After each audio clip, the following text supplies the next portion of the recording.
Kairete Pontes, welcome back to Greek. So today's lesson video is super brief, and we're just continuing with part 2 of our first declension feminine noun lessons.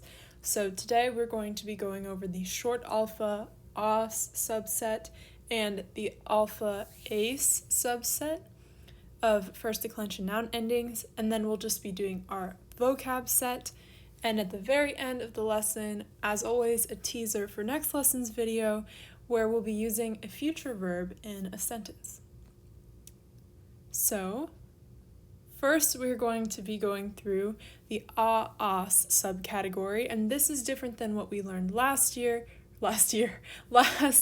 lesson, where we started with a long alpha. Here we're starting with a short alpha. That's really the only difference. So, os, with an iota subscript, on in the singular, and then I, own, ice, os.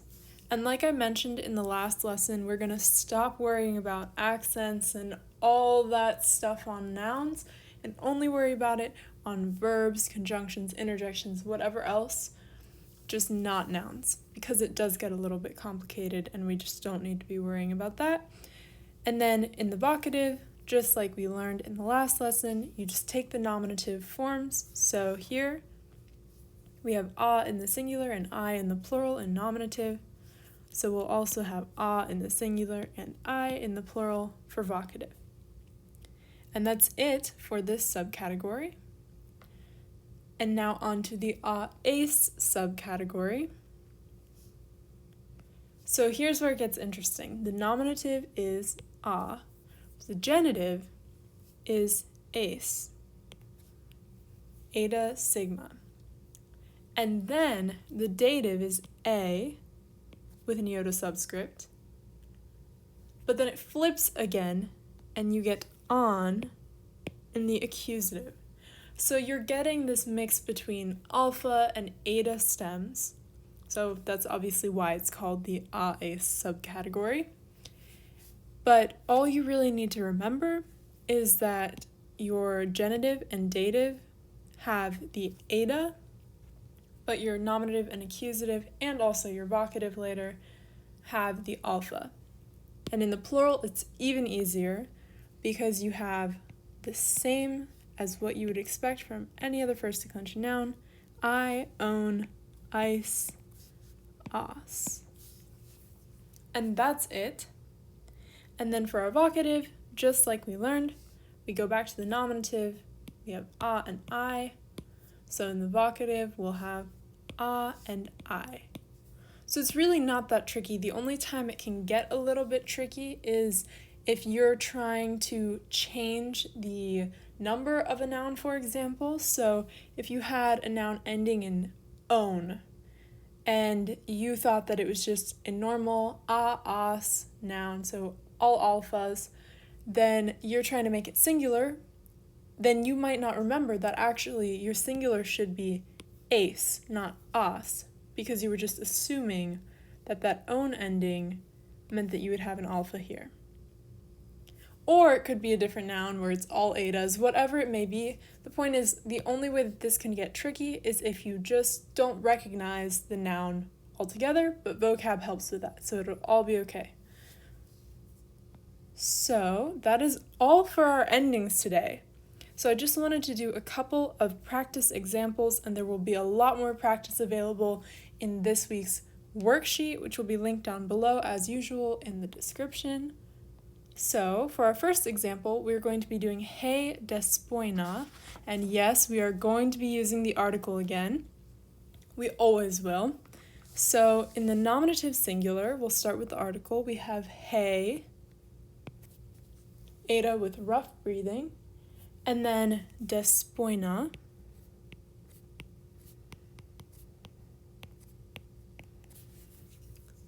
and in the genitive, tes, with that circumflex, despoines. So this is one of those mixed stem nouns where you go from an alpha in the nominative to an eta in the genitive and dative here. Then te despoine, despoine, and tain despoinon.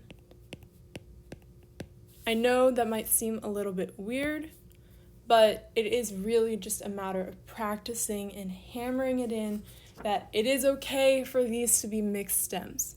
And if you're wondering how I knew that despoina was alpha then eta, don't really worry about it. Just worry about learning from the dictionary entries and from your vocab practice. For now, that is all you really need to know about how these nouns are formed. Otherwise, just practice. So in the plural, high, and remember, because this is a proper diphthong, our rough breathing is going to go on the second vowel in the diphthong. Then we have despoinai. Oh man, what? Okay. Despoinai, tone, despoinon,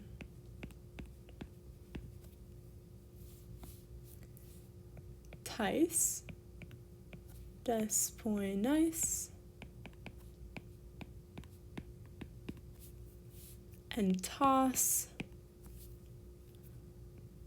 despoinos. Looks like an upsilon. This is what I was talking about back in lesson 1. Oh my goodness. Okay, hold on. We've got this. Yeah. Despoinos.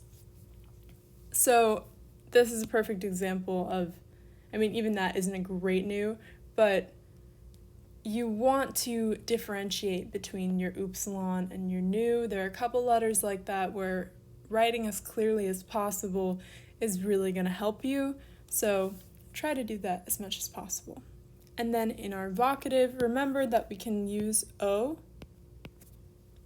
that fun-looking thing. It's not technically an article, it's just an interjection, but we can use it with our vocative, but you don't have to. So I'm not going to include it in the box. But we have despoina and despoinai. Pretty straightforward. You just have to practice. And the thing is, practicing might seem tedious and like a lot of work, but really it's the best way to learn. And I know that I'm starting to move faster in these lessons. Whenever we're learning something completely new, I will slow down all over again, just like when we were very beginning learning Greek. But since we're starting to get the hang of it, I'm going to be moving a little bit faster like this. But remember, you can always contact me. So, next we have hey Moira. So Moira is Moira, Moiras. So we don't have to worry about the whole mixed stem thing. This will look very normal and easy, actually, in comparison to despoina. So here's hey Moira, tes Moiras, te Moira, tain Moiron.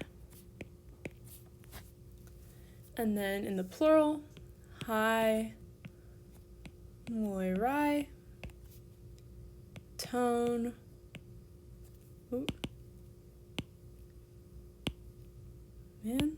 okay, tone Moiron, tice Moirais, and toss Moiras. This probably seems easy in comparison to what we just did and even the eta stems we did a couple weeks ago. And in the vocative, Again, we can use the O if we want, but don't have to. Moira and Moirai. Yep, that is it. Those are the two examples that we're going to be doing. And that's all that we have for learning new things this week. It's really just a matter of practicing these endings, the mixed endings here, and the normal alpha endings here. So it shouldn't be too much this week. Now on to vocab. Again, short. So with verbs, we have blopto, which means to harm or hurt. Kelewo, which takes a dative or an accusative followed by an infinitive, and it means to order, command, or urge. So if you're a little bit confused what that means, it's like you would see kelewo, so I order, and then say we have despoinon, so I order the mistress, that's what despoinon means, to something. So you're ordering someone to do something, and that to do something is the infinitive. So you would have kelewo plus a dative or accusative form of a noun plus an infinitive of a verb. This works like eubeo in Latin. Okay. With nouns, we have despoina, which I just used, means mistress or lady. This is a mixed stem. Thalata, which means sea. Therapaina, which means servant, referring specifically to a female servant or maid. Kline, which is a couch or a bed. Moira, which means destiny or fate.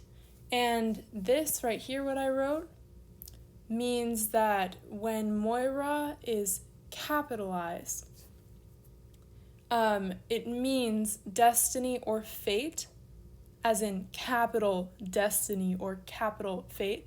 So it can be used to personify a god or represent the muses. It can be used different ways, more metaphorically and also with more gravity to it. So that's what capital Moira means. And that's what I'm making note of here. And then our last noun is hora, which means season or hour. This is another really cool noun because it does its own thing when it's used with an accusative or dative plus an infinitive. So it can mean it is time to in that sense.